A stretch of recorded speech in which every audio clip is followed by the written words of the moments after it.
Assalamualaikum warahmatullahi wabarakatuh. Perkenalkan, nama saya Novita Nurhidayah dari kelas 12 IPA 5. Dalam video ini, kita akan membahas mengenai gelombang elektromagnetik. Nah, teman-teman, apa sih gelombang elektromagnetik itu? Gelombang elektromagnetik adalah gelombang yang memancar tanpa media rambat yang membawa muatan energi listrik dan magnet. Nah, gelombang elektromagnetik ini bisa juga dimanfaatkan dalam kehidupan sehari-hari loh. Simak video berikut ini. Yang pertama, pada televisi, gelombang ini memanfaatkan gelombang radio. Gelombang ini digunakan sebagai pembawa sinyal informasi. Gelombang ini dipancarkan melalui transmitter atau antena pemancar dan diterima oleh receiver atau antena penerima. Yang kedua, transfer file Bluetooth dari HP ke laptop. Peristiwa ini memanfaatkan sinyal gelombang mikro. Gelombang ini dapat melakukan transmisi data dengan kecepatan mencapai 45 megabit per sekon. Tetapi karena sinyal gelombang mikro ini bergerak dalam satu arah garis lurus, maka baik pemancarnya maupun penerimanya harus berada dalam satu garis pandang. Pemanfaatan gelombang ini memungkinkan dua perangkat yang kompatibel untuk berkomunikasi tanpa kabel dan tidak memerlukan koneksi saluran yang terlihat untuk menghubungkan perangkat genggam secara terpisah. Perangkat-perangkat genggam yang terpisah tersebut dapat saling bertukar informasi atau data dengan menggunakan Bluetooth.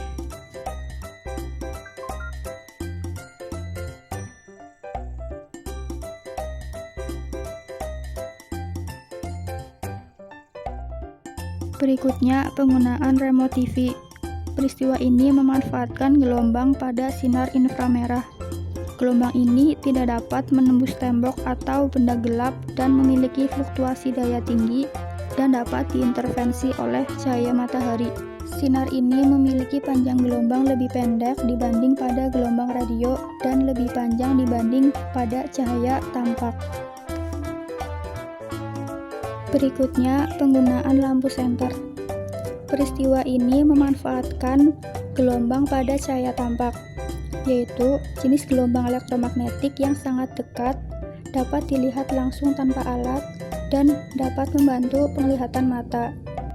Sinar tambak ini membuat mata manusia bisa terbantu untuk melihat dengan jelas benda-benda di sekeliling, khususnya yang tersembunyi.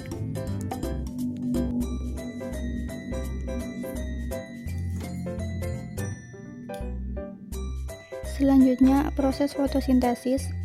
Peristiwa ini memanfaatkan gelombang pada sinar ultraviolet. Sinar ini dihasilkan oleh radiasi sinar matahari.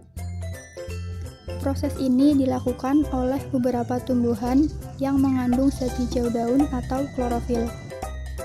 Pada beberapa tumbuhan, proses fotosintesis ini menghasilkan zat makanan seperti karbohidrat.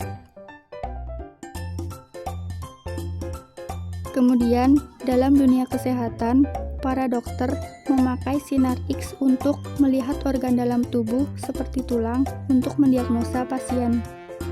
Sinar X dihasilkan oleh aktivitas elektron berkecepatan tinggi yang menumbuk logam. Tumbukan antara elektron dan logam disertai pelepasan energi dalam bentuk radiasi sinar X.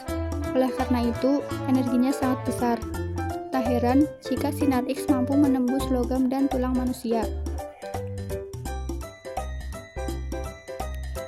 Ketika pemeriksaan menggunakan sinar X, mesin akan mengirimkan gelombang radiasi elektromagnetik secara singkat ke tubuh untuk memindai kondisi tubuh bagian dalam.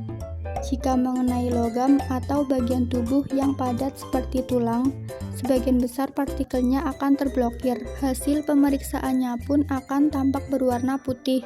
Sedangkan jika sinar X mengenai otot, lemak, dan cairan, akan tampak berwarna abu-abu. Dan jika mengenai udara, akan berwarna hitam. Berikutnya, pemanfaatan sinar gamma pada padi. Padi menjadi lebih berkualitas dengan disinari oleh sinar gamma. Adapun prosesnya yaitu gabah terlebih dahulu diberikan sinar gamma sebelum diolah menjadi benih. Setelah itu barulah ditanam. Adapun manfaat utama sinar gamma dalam pertumbuhan padi, yaitu yang pertama umurnya pendek, sehingga pertumbuhannya cepat dan lebih cepat dipanen. Manfaat yang kedua, yaitu tahan terhadap penyerangan penyakit tumbuhan seperti hama wereng biotipe 1, 2, dan 3. Padi yang berkualitas baik akan menghasilkan beras yang baik pula. Dengan begitu, nasi yang kita makan sehari-hari memiliki kandungan yang baik untuk dikonsumsi.